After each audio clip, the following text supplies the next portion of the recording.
بسم الله الرحمن الرحیم. لن یصیبنا الا ما کتب الله لنا. هیچ مصیبت به ما نمیرسه مگر ایست که الله تبارک و تعالی او را نوشته است.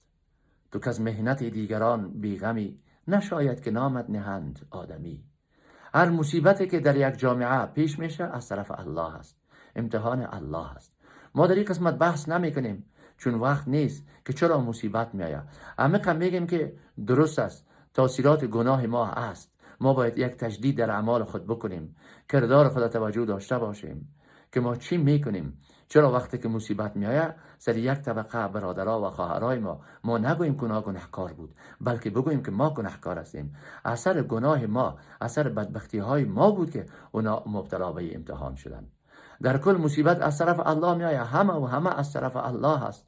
ما باید به الله توجه داشته باشیم، از الله ایره بخواهیم که خداوندا سر او خواهرها برادرای ما که علل خصوص در اواخر در افغانستان مهاجر بودن، آمدن بی سر و بی پای، سیلاب ها آمد، آفت های دیگه آمد و این زلزله اکا شد. در این چقدر برادرها و خواهرای ما، موسفیدا و پیچه سفیدا، اطفال، دخترها، بچه ها، نوجوان، همه زیر سقفا شدن، جانای شیرین خود از دست دادن و یا زخمی شدن و یا خانه و کاشانی خود از دست دادن. پروردگارا، کسانی که شهید شد اونها را جنت الفردوس نصیب بفرمایی. کسانی که زخمی سن اونها را شفای عاجل کامل نصیب بفرمایی. و کسانی که مالهای خود از دست دادن، خداوندا مدد رسان خودت هستی، وسیله ساز خودت هستی، خودت وسیله شان کنی. و کسانی که باقی ماندن، خداوندا از این شهدا و ورثه‌شان، اله العالمین، اینا را اجر عظیم، پاداش بزرگ خودت نصیب بفرمایی. و در مقابل این مصیبتی که به اینا آوردی، اینا این مصیبت تجربه نمودن، خداوندا اینا را صبر نصیب بفرمایی. و باقی مسلمان ها را در هر قسمت کره زمین که زندگی میکنن، پروردگارا به حرمت قرآن، به خاطر جاه و جلالت، به خاطر اسما و صفاتت، سر فرد، سر تک تک مسلمان رحمت بکنی. باقی دیگه مسلمان ها را از پریشانی ها نجات بدی. ما چند مسئولیت داریم در اینجا برادرای مسلمان، خواهرای متدین. اول این کسانی که توانایی دارن باید از برن خود از اینا، سر از آفت زده ها، سر از کسایی که در اینجا شهید شدن، زخمی شدن، مالهای خود از دست دادن، باید از ما بریم که از اینا کمک بکنیم، دست از اینا را بگیریم.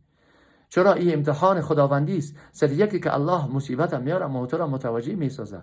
ما خودتون در مصیبت هستیم که من خودت چی میکنیم؟ آیا میخندیم؟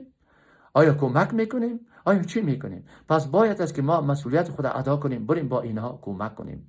شرط نیست که ما باید 1 لک روپا بدیم. 1 روپا داری برو کمک کو، برو دستشان بگی.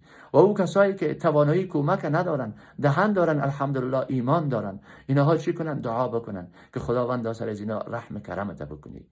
الله تبارک و تعالی مسلمانان را باقی از این مصیبت نگاه کنه.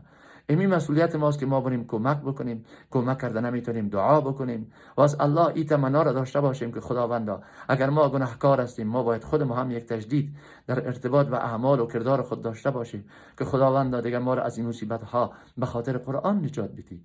چرا بسا اوقات گناه ما سبب میشه که سر ما مصیبت بیاید.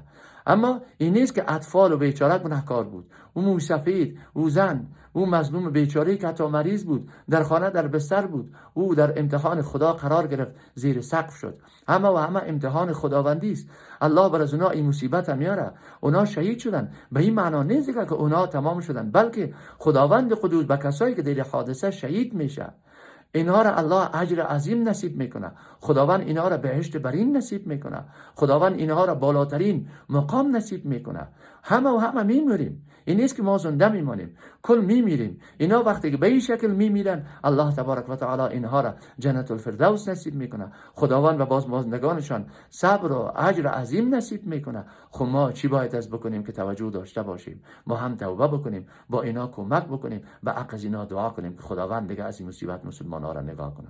پروردگار سر ما رحمت کنی، دیگه بعد از ما را از این مصیبت و پریشانی نجات بدی. کسایی که در این حوادث شهید شدن، شهادتشان پروردگار قبول بفرمایی. کسایی که زخمی شدن، خداوند شفا نصیب بفرماید. و همه باید توجه داشته باشیم که با اینا کمک بکنیم. کمک کرده نمیتونیم، باید دعای خیر در قسمتشان بکنیم و صبر داشته باشیم. الله تبارک و تعالی قادر است، توانا هست که بعد از ما را از این مصیبت ها نجات بده.